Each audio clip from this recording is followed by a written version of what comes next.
the RathaYatra in '76 was the first RathaYatra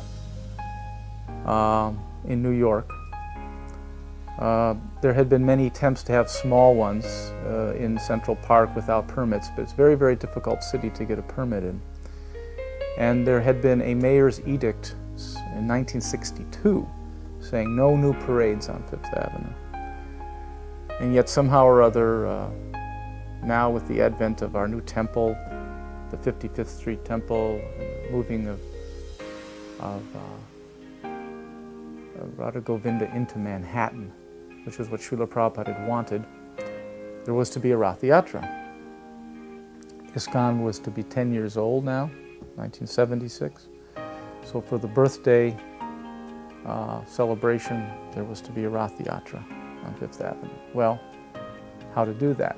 No, it's illegal. So Srila Prabhupada even called from India to find out if we had gotten the permit on the telephone, which was very rare in those days. Srila Prabhupada doesn't even get a phone call from India. It was difficult. There was no good phones. And he specifically asked, and the police department had initially said yes, and then said no. And I was in charge of getting this permit. So it's a long story, and it's an interesting one, but since Srila Prabhupada is the focus, I'll just say that in the very end, I had so-called last piece of paper to be signed by the chief of police himself in what was called then Police Plaza 1, the south tip of Manhattan. And they said, we're just going to run it down, and he's going to sign it, and it's going to be over. And I said, no, I'm going to run it down. So they said, all right, if you want, you can go. I said, I will, thank you. Because Srila Prabhupada had called on the phone. I get down, take the subway down to that particular building, go through all kinds of heavy security, get up to the right floor, and find his secretary. And she looks at the paper and says, he's never going to sign this. She quotes, there's a mayor's edict, no new parades on Fifth Avenue. I ignored her.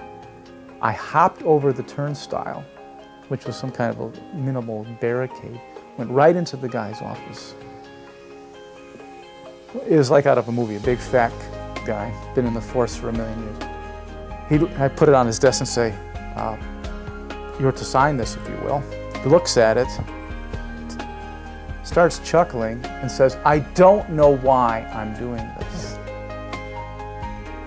Now, of course, I did by now. Srila Prabhupada wanted it. Srila Prabhupada wanted it, and Krishna in his heart. And he seriously looks right at me and he says, I don't know why I'm doing this. And he signed it.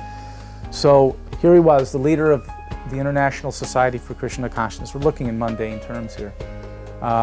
It was, in effect, the birthday of ISKCON, July of '76.